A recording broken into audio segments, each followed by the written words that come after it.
And two of the great artists of our time representing the groundbreaking legacy of hip-hop in America, LL Cool J. By the way, that man's got biceps bigger than my thighs. I think he's spent. LL Cool J. We'll get back to that in a second. A lot of people are upset that Joe Biden referred to LL Cool J as a boy. As you can hear, he corrected himself on the spot. You know why Joe Biden corrected himself? Because he's 137 years old.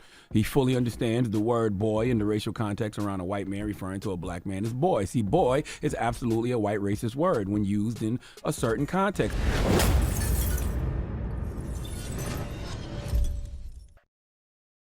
Now, Charlemagne is making headlines today because he has given Joe Biden Donkey of the Day, essentially saying that Joe Biden has done something stupid and he needs to be chastised for it publicly. Now, what did Joe Biden do? As you just heard, he mistakenly referred to another black man, LL Cool J, as a boy, but then corrected it right behind it. So even though he corrected it in real time, he still must be called out by Charlemagne. Now, most of the people in the media remember when Joe Biden went on Charlemagne's show and told Charlemagne that he wasn't black if he didn't vote for Joe Biden. And Charlemagne was a little embarrassed by that. So that's why I believe Charlemagne is doing this whole Donkey of the Day to Joe Biden thing. Matter of fact, it was so bad that conservative Larry Elder went on that show and called Charlemagne out for his hypocrisy. Check it out. I know you probably got to go. Have you ever heard of the term wake-up call? No. It is an incident where a person of color forgets that they are of color and are reminded rather brutally by an unexpected act of racism. Have you ever had any of those? Oh, brother. I'm just asking. You think you've ever Well, had I'm acutely aware, Charlemagne, that I'm a black person, just as you are a black person. And when Joe Biden insulted you by saying, you ain't really black, we don't know whether or not you want to vote for me or vote for Donald Trump, it seems to me that should have been a wake-up call on your part. How dare this guy come in here and insult you, a black man, and tell you you got to think a certain kind of way? I'm amazed that you weren't mad about that. Flashback. A long way until November. We got more questions. You got more questions, but I tell you, if you have a problem figuring out whether you're for me or Trump, and you ain't black. It don't have nothing to do with Trump. It has to do with the fact I want something for my community. End of flashback.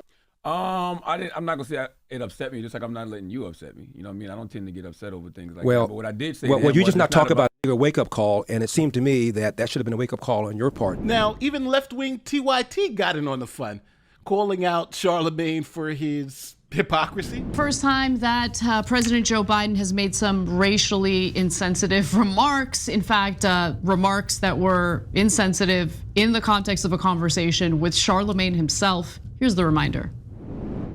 If you have a problem figuring out whether you're for me or Trump, and you ain't black. It don't have nothing to do with Trump. Now, it's funny because I like to watch the left-wing commentators and the right-wing commentators.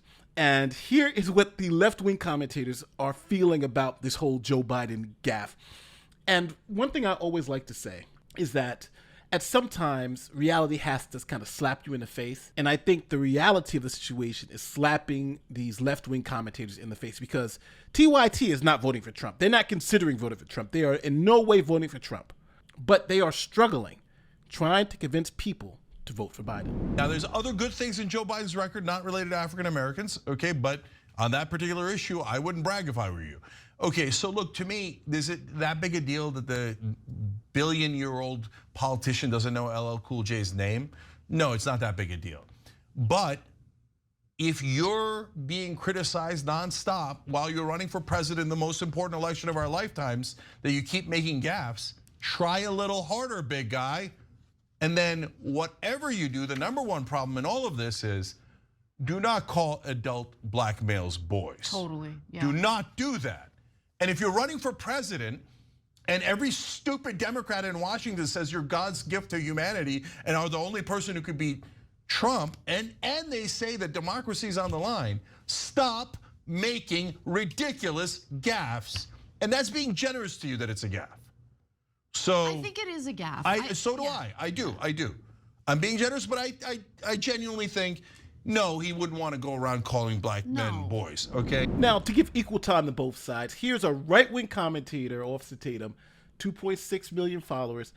he is going to tell you how he feels about the situation. Check it out. It's like, bro, how did you mess that up? How did you miss that? It's because these people are fake. And for every black person out there, if Donald Trump would have messed up LL Cool J's name, y'all would have been all up in arms about how fake he is, about how out of touch he is with the black community. Keep that same energy with Joe Biden.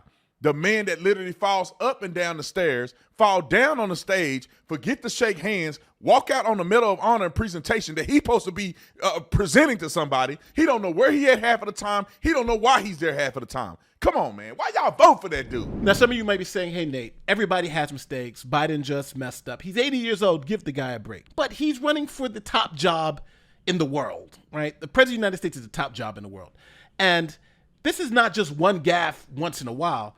This is like one of the 5 or 6 different gaffes this week. For instance, here is President Biden giving a speech at the Congressional Hispanic Caucus, right? Let me say that again.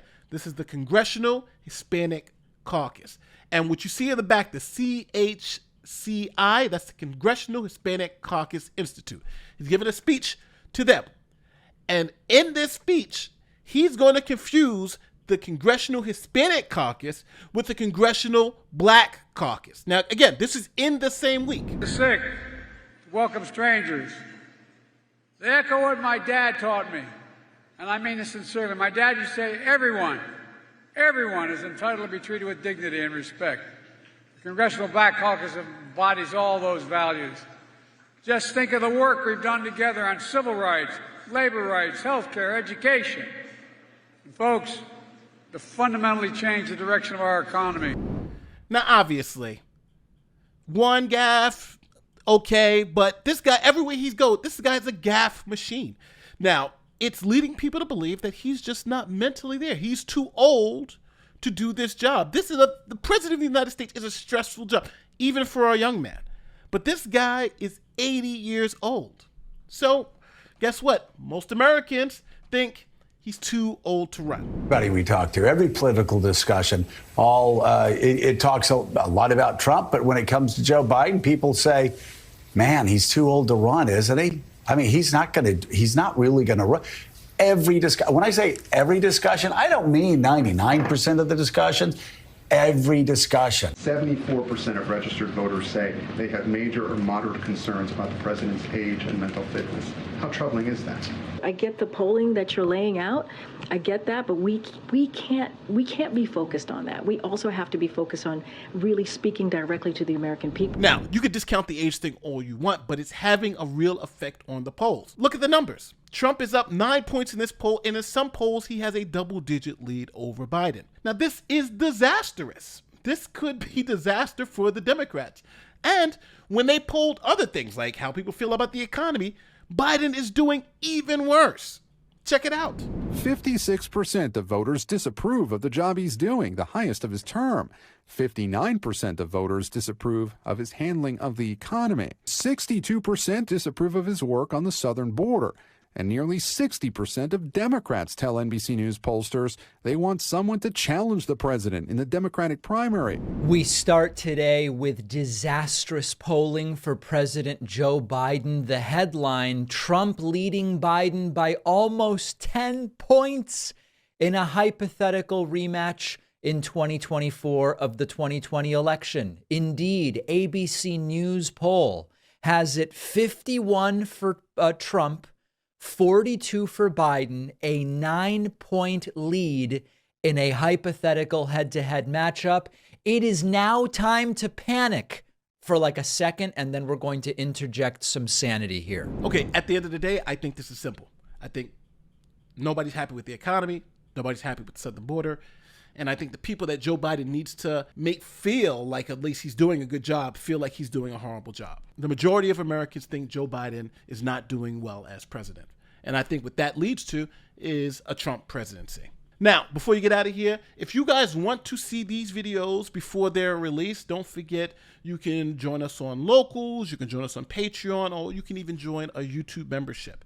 And these videos are sent out pre-release so you guys can check them out. And also, if you go on Patreon and Locals, we also talk about videos that we are going to be producing and stories that we're going to be covering. So if you guys want to check that out, just head to the links in the description.